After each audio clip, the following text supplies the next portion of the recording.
Você acha que tem alguma relação ou é totalmente desconexo, tá? Espiritualidade com você, por exemplo, ser bem-sucedido nos negócios. Existe princípios para que a gente faça melhores negócios? Você acha Sim. que a fé, ela te ajuda a ganhar mais dinheiro, eventualmente, ou isso daqui não está ligado? Qual que é a relação entre as duas coisas Bom, para vamos você? lá. Tem primeiro que tem uma mancha muito perigosa em relação fé e dinheiro. Tem uma mancha Perfeito. bem triste ao longo da história com relação a isso. Mas nós somos seres tricotômicos. A gente é corpo, alma e espírito. Então, se o seu espiritual, esse seu lado, ele não está bem resolvido, em algum momento a sua alma vai ser afetada e as suas decisões vão ser mal tomadas. Talvez você vai quebrar princípios que vão te trazer Uhum. muitos problemas lá na frente. Tá. Então, eu não consigo tirar a relação que a fé tem com tudo aquilo que a gente faz na nossa vida. Não só com a questão financeira, mas com tudo. Tudo que você faz na vida com o coração alinhado, de maneira espiritualmente saudável, com o seu, sabe, com o todo ajustado, é muito mais difícil de dar errado. Tá, então, na verdade, o que você está falando é, não necessariamente, não diretamente a fé tem a ver com você ganhar mais dinheiro, mas a Não, fé isso tem a aí. ver com, muitas vezes, você se manter em equilíbrio, em paz, o que não vai te atrapalhar,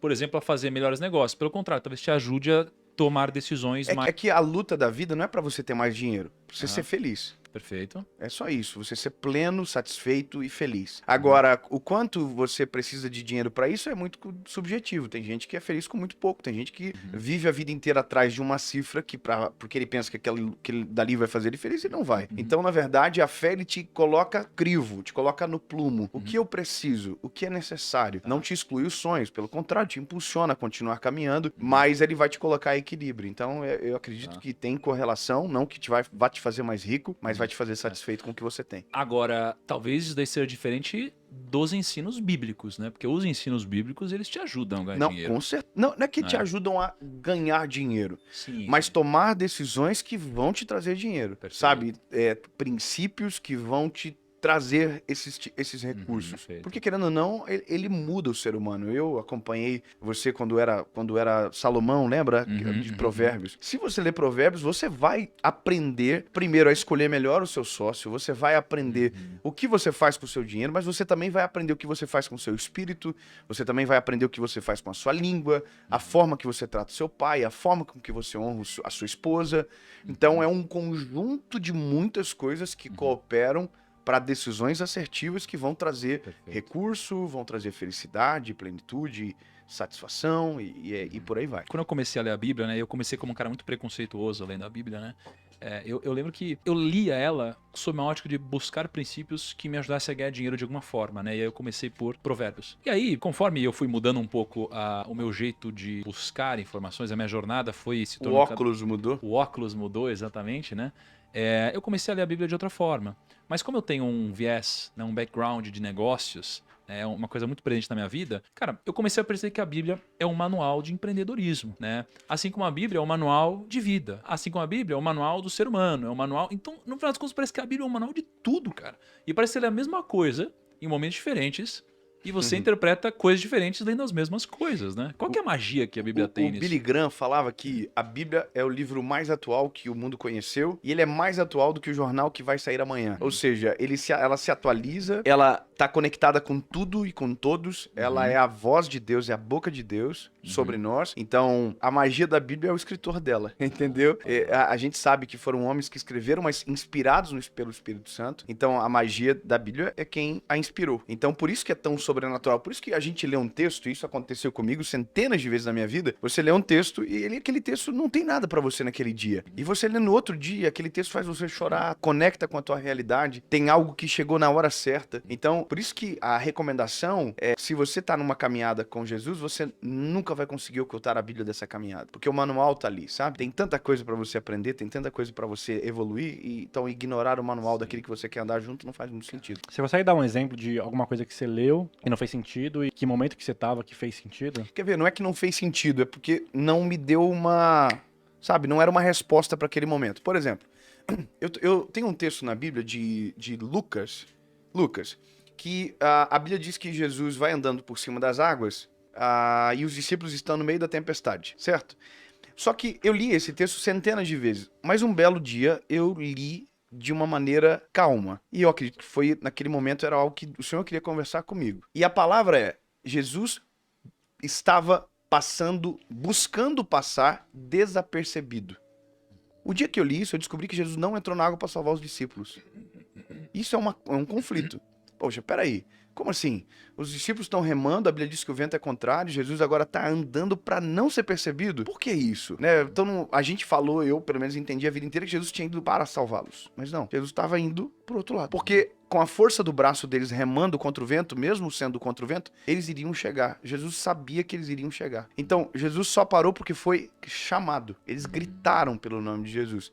E aí Jesus parou e acalmou o vento e a tempestade. Tem todo o episódio que Pedro anda sobre as águas e tal. Caramba. Mas é interessante que uma frase, o que isso me diz? Me diz o seguinte, Dave, tem momentos que Jesus vai fazer. Ele vai acalmar o vento, vai acalmar a tempestade, mas tem tempestades que você vai conseguir remar sozinho.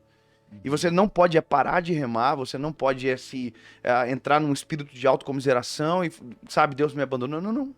Só segue remando. Tá contra, não, mas continua, você vai chegar. Então isso é uma das coisas que eu falei a vida inteira e esses dias eu li aqui e falei, caraca, então, peraí.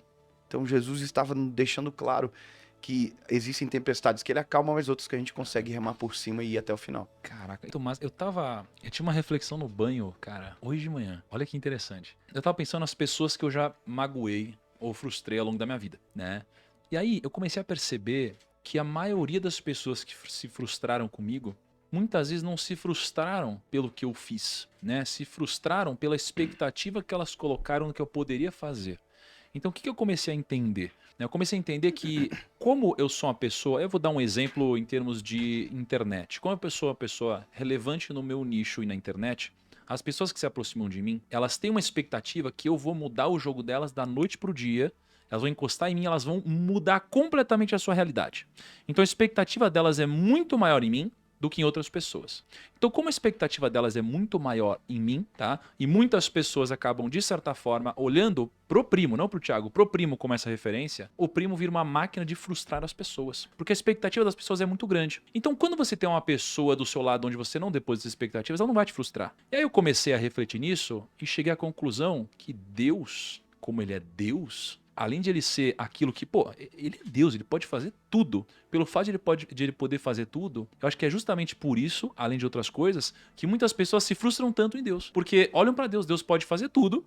Aí alguém vem aqui, acontece uma coisa na sua vida que você acha injusta, e você sabe que Deus pode fazer tudo, às vezes você acredita esse problema, né, ao culpado errado, e você fala, cara, me frustrei, não acredito mais em Deus, etc. Então eu comecei a entender que quanto mais poderoso, quanto maior a sua expectativa em alguma coisa, maior o seu grau de frustração. E muitas vezes não é pelo que a pessoa não fez, é pela expectativa que você colocou, e por confundir o que é papel do outro e o que é papel de você. Muita gente acha que o que é nosso papel, nossa função, deveria ser feito pelo outro. Então a gente acaba errando ao depositar a expectativa errada, né? Porque muitas vezes você está caminhando e você acha que Deus é... O que está acontecendo é Deus. O que está acontecendo é fruto de algo que Deus está querendo te dizer ou querendo fazer na sua vida. E às vezes não é. Às vezes é só alguma incapacidade humana, às vezes é só algo humano que está acontecendo, né? Qual a expectativa que a gente deve depositar em Deus, Dave?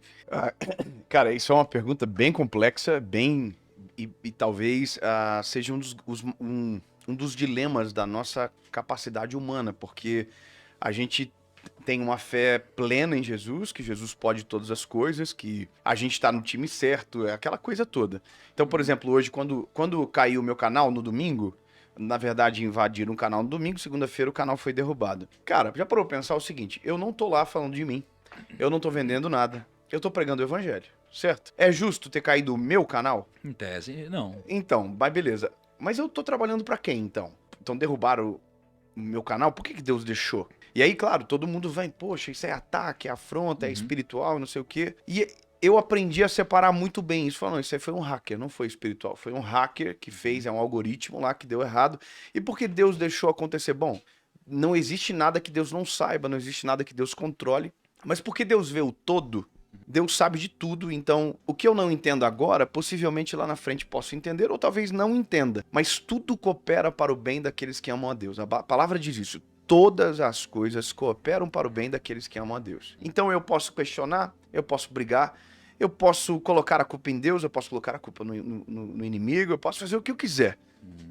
Mas eu sempre tenho uma opção certa de escolher. Deus, eu confio que o Senhor está no controle, eu vou fazer a minha parte. Qual é a minha parte? Tem que entrar em contato com o YouTube, tem que mandar e-mail, tem que fazer isso, tem que dar o meu jeito. Eu oro, eu falo pro Senhor. No dia eu fiquei muito triste, minha esposa falou para mim, amor, você mesmo pregou esses dias, dobra o joelho, abre o coração, fala o que você tá sentindo e tal. Então, isso é fazer a parte, mas saber que, às vezes, porque a minha expectativa humana, ela tá conectada com o meu senso de justiça e a minha capacidade criativa de imaginar o que Deus poderia fazer, eu vou ser sempre frustrado. Porque Deus sempre vai superar a nossa capacidade criativa de dizer o como fazer. Deus sempre vai além. Então, a minha expectativa, ela está no Senhor, mas eu preciso saber dividir quando é o que eu tenho que fazer e quando é aquilo que Deus pode fazer. No sentido de que também para isso dependo de Jesus, porque é uma direção difícil, mas é uma caminhada de maturidade. Quanto mais você vai caminhando com Jesus, mais maduro em algumas coisas você vai ficando. Você vai deixando de espiritualizar algumas coisas, você vai assumindo responsabilidades, você vai se tornando mais dependente, mas um dependente que não precisa pedir para ir no banheiro, por exemplo. Entendeu? Porque, por exemplo, meu filho é extremamente dependente de mim. O Noah, o pequenininho. E o João também é. Só que o João já é um nível de dependência mais maduro. Ele faz coisas já um pouco diferentes. Agora ele não precisa mais de mim para algumas habilidades, mas ele vai precisar de mim pro resto da vida, porque eu sou o pai dele. Mas para algumas coisas simples que ele já aprendeu porque eu ensinei para ele fazer sem mim, ele já não precisa mais. A mesma coisa a gente com o Senhor. Algumas coisas Deus vai nos dando capacidade. Por exemplo, vai nos ensinando a tomar decisão com as próprias tragédias da nossa história, vai nos ensinando a caminhar de maneira mais coerente. E aí, você respeitando princípios, você não precisa de uma resposta divina se o princípio está sendo respeitado, porque Deus não vai contra a sua palavra. Então, isso é maturidade, é caminhada. Não tira o brilho, pelo contrário, dá mais clareza sobre tudo, faz você entender melhor Jesus de uma maneira mais sábia, mais inteligente, mas é caminhada. Eu também estou nessa caminhada, tem muito para frente.